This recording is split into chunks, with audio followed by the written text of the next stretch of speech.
Ever been there? You're watching a trading chart and it's just shooting for the moon. You're not in the trade, and this voice in your head screams, you're missing out. Everyone's getting rich but you. Your heart pounds, your palms get sweaty, and you just can't stand it anymore. You jump in, right at the top, only to watch it crash moments later. That, my friends, is FOMO, the fear of missing out, and if you're a trader, you know it's one of the most destructive emotions you can face. But what if I told you that the cure for this very modern problem can be found in a very ancient book? Today, we're diving into the Bible to find a powerful antidote for trading FOMO. So, what is FOMO, really? At its core, it's a cocktail of greed, envy, and anxiety.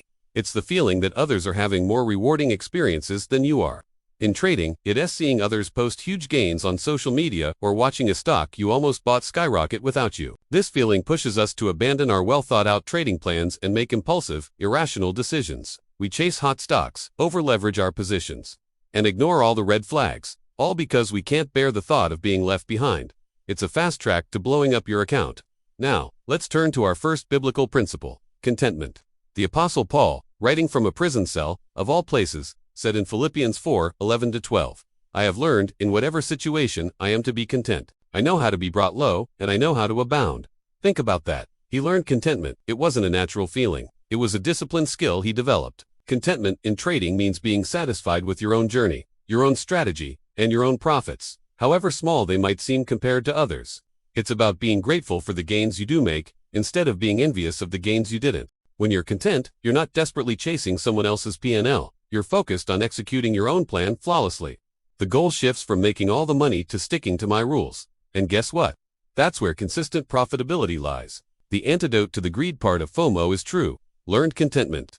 Next, let's tackle the envy and comparison aspect. Proverbs 14:30 gives us this incredible insight. A tranquil heart gives life to the flesh, but envy makes the bones rot. Envy makes the bones rot. That's a powerful image, and it's exactly what happens to our trading accounts when we let envy take over. We scroll through Twitter or Discord, see someone's massive green candlestick, and our own well-laid plans begin to decay. We start thinking, why not me?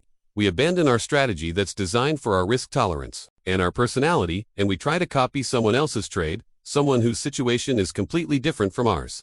The Bible constantly warns against comparing ourselves to others. Galatians 6:24 says, but let each one test his own work, and then his reason to boast will be in himself alone and not in his neighbor. Your trading journey is yours alone. Your only competition is the trader you were yesterday. Did you follow your rules today better than you did yesterday? That's the only comparison that matters. Turn off the noise, stop looking at other people's results, and focus on testing and perfecting your own work. The third biblical principle is patience, or what the Bible often calls long-suffering. Proverbs 19:2 says, desire without knowledge is not good, and whoever makes haste with his feet misses his way. Rushing into a trade out of FOMO is the definition of making haste and missing your way. Successful trading, like successful farming, which is an analogy the Bible often uses, requires immense patience. You prepare the soil that's your research and backtesting. You plant the seed that's entering a trade that meets your criteria, and then you wait. You don't dig up the seed every 5 minutes to see if it's growing. You trust the process. You wait for the setup to mature. You wait for your entry signal. And you wait for the trade to play out according to your plan, whether it hits your profit target or your stop loss. Ecclesiastes 7:8 tells us, better is the end of a thing than its beginning, and the patient in spirit is better than the proud in spirit. FOMO is all about pride and impatience. It's the desire for instant gratification. But true wealth, in life and in the markets, is most often built slowly and patiently. Let patience be your guide, not panic. Another major driver of FOMO is the love of money. It's the desire for quick, easy riches. This is something the Bible speaks about very directly. 1 Timothy 6:9-10 warns, but those who desire to be rich fall into temptation, into a snare, into many senseless and harmful desires that plunge people into ruin and destruction. For the love of money is a root of all kinds of evils. Notice it doesn't say money is evil. It says the love of money is the root of evil. When your primary motivation in trading is an obsessive love of money, you become vulnerable. You'll take foolish risks. You'll see every market move as a personal opportunity you can't miss. But if you shift your perspective, things change. What if you saw trading not as a get-rich-quick scheme, but as a business, a craft to be honed, or a tool to provide for your family and be generous to others? This shift in perspective deflates the power of FOMO. Your goal is no longer to catch every single move to get rich overnight. Your goal is to manage risk, execute your plan with discipline, and grow your account steadily over time. It's a business, not a casino. So how do we put this all into practice? How do we make these ancient principles practical for our trading day? First, start your day with gratitude and a clear mind.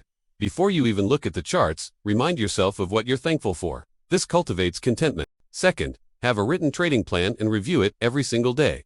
This plan is your anchor. It should define your setups, your entry rules, your exit rules, and your risk management. Your job is not to find a winning trade. Your job is to follow your plan. Third, limit your exposure to social media during trading hours. Unfollow accounts that trigger your envy.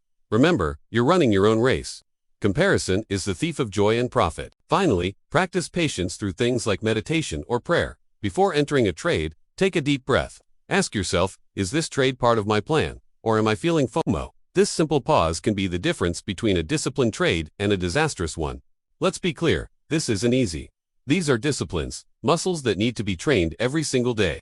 You will still feel that pull of FOMO, but now, you have a framework to recognize it and fight back. You can identify the feeling and say, that's envy. The Bible warns me that this rots the bones. I will not follow it. Or, this is impatience. I will wait for my setup, because the patient in spirit is better than the proud. You're replacing an emotional, destructive response with a principled, constructive one. You're trading not from a place of fear, but from a place of wisdom and peace. And that, ultimately, is the path to long-term success in the markets. It's about mastering yourself before you can ever hope to master the markets. Thank you for watching. I hope these principles bring a new level of peace and profitability to your trading journey. If this was helpful, please give it a like and subscribe for more content that connects timeless wisdom with modern challenges. God bless, and trade safe.